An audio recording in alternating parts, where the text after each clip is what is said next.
कैसे हैं आप सब؟ मुझे उम्मीद है अल्लाह ताला के फजलो करम से आप खैरियत से होंगे। हमारा जो टॉपिक है आज वो सवालात के जवाबात हैं। तो आइए चलते हैं पहले सवाल की तरफ। हमारा पहला सवाल है, दिए हुए सवालों के जवाब लिखें जिसके हमने जवाब बताने हैं। तो उसका पहला सवाल है, अलीफ, पहले बंद में शायर ने किन दिलकश नज़ारों का जिक्र किया है? तो मैं इसके बारे में आपको बताती हूँ कि आप अपनी नज़म खोलिए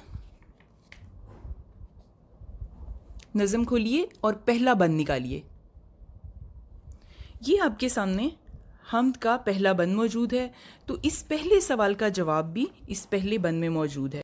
मैं पहला बंद पढ़ती हूँ। फलक, चांद, सूरज, ये रोशन सितारे, पहाड़ और दरिया, ये दिलकश नज़ारे, पहाड़ों से गिरते हैं पानी के धारे, कि शबनम ने फूलों के चेहरे निखारे।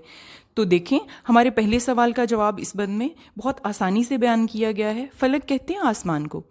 तो जवाब में आप लिखेंगे आसमान, चांद, सूरज, सितारे, पहाड़, दरिया, पहाड़ों से गिरते पानी, शबनम और फूलों का जिक्र किया है शायर ने इस बंद में। तो ये आपके लिए बहुत आसान है इसका जवाब लिखना। अब आपके सामने ये सवाल मैंने प्रॉपर तरीके से लिखा है कि आपको अपनी नोटबुक पर लिखने में भी आसानी हो और आपको याद करने में भी आसानी हो। तो सवाल है आपका, पहले बंद में शायर ने किन दिलकश नज़ारों का जिक्र किया है?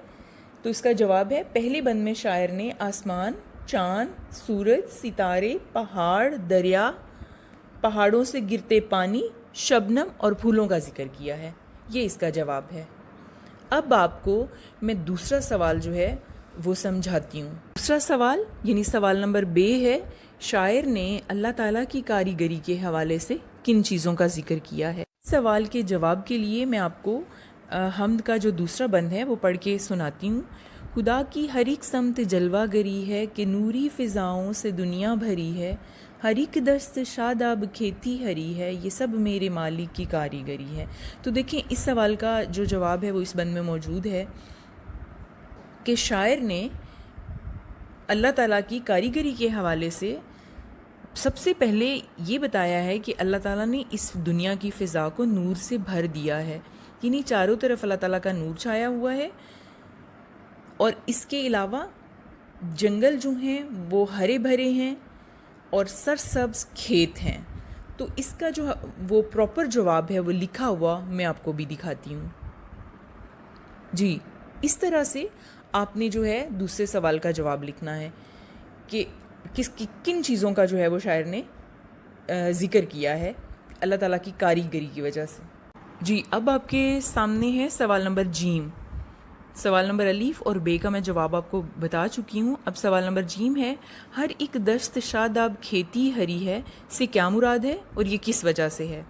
जी, इसके जवाब के लिए हम ये तीसरा बंद जो है दूसरा बंद ही देखते हैं, इसी में इसका जवाब मौजूद है। हम्द के दूसरे बंद में इस सवाल का जवाब मौजूद है कि हर एक दश्त शादाब खेती हरी से मुराद है कि ज़मीन पर हरे भरे जंगल और सरसब्ज़ खेत हैं। और दूसरा जो उन्होंने सवाल भी, इसी सवाल के अंदर दो सवाल पूछे गए हैं कि और ये किस वजह से है? तो ये सब जो है वो खुदा ताला की कुदरत की वजह से है, अल्लाह ताला की कारीगरी की वजह से है। कारीगरी का मतलब होता है महारत, हुनरमंदी। तो दस्त शादाब खेती हरी जो हैं ये सब अल्लाह ताला की कारीगरी की वजह से हैं। अब मैं आपको ये सवाल जो है इसका जवाब लिखा हुआ भी दिखाती हूँ। ये आपके सामने सवाल नंबर जीम का जवाब लिखा हुआ है, आप इसको लिख सकते हैं, याद कर सकते हैं। सवाल नंबर दाल, खुदा सारी दुनिया पे छाया हुआ है का मफ़हूम लिखें। यानी ये उन्होंने आपको एक मिसरा दिया है कि इसका मफ़हूम बताएं। तो इसका मफ़हूम वो भी हम्द के तीसरे बंद में मौजूद है। ये आपके सामने तीसरा बंद है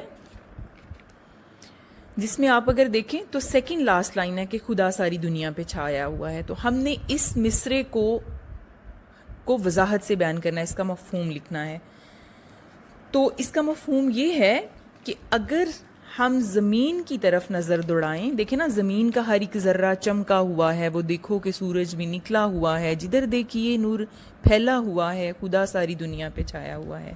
یعنی اگر ہم زمین کی طرف دیکھیں تو زمین کا چھوٹے سے چھوٹا کونا بھی جو ہے وہ چمک رہا ہے, وہ بھی اللہ تعالیٰ کی نظروں سے چھپا ہوا نہیں ہے. اور اگر ہم آسمان کی طرف نگاہ دوڑائیں تو وہاں پہ ہمیں سورج چمکتا ہوا نظر آتا ہے اور اس کا نور ہر طرف پھیلا ہوا ہے. تو اس طرح سے اس کا مفہوم یہ ہے کہ اللہ تعالیٰ کا سایہ جو ہے وہ پوری دنیا پر ہے. زمین کے چھوٹے سے چھوٹے ذرے سے لے کر آسمان پر نکلے ہوئے سورج تک سب سے خدا کی خدائی ظاہر ہوتی ہے, اور یہ سب اللہ تعالیٰ کی قدرت کے اور اس کی خدائی کے گواہ ہیں. آئیے میں آپ کو سوال نمبر دال کا جواب بھی لکھا ہوا دکھاتی ہوں. یہ آپ کے سامنے سوال نمبر دال کا جواب موجود ہے. کیونکہ یہ مفہوم ہے تو مفہوم تھوڑا وضاحت سے ہوتا ہے, تو میں نے یہ آپ کو بہت اچھی طرح سے لکھ کے اس کا جواب جو ہے وہ پراپر دکھایا ہے. سوال نمبر ہے یعنی سوال نمبر 4 کا آخری سوال ہے ہمارا. حمد میں بیان کی گئی نعمتوں کے علاوہ کوئی سی 5 نعمتوں کے نام اور ان سے متعلق ایک ایک جملہ لکھیں. مطلب جو اس حمد میں نعمتیں بیان کی گئی ہیں وہ نہیں ہم نے لکھنی, ان کے علاوہ کوئی سی 5 نعمتیں لکھنی ہے اور ان سے متعلق جملہ لکھنا ہے. آخری سوال کا جواب یہ آپ کے سامنے موجود ہے.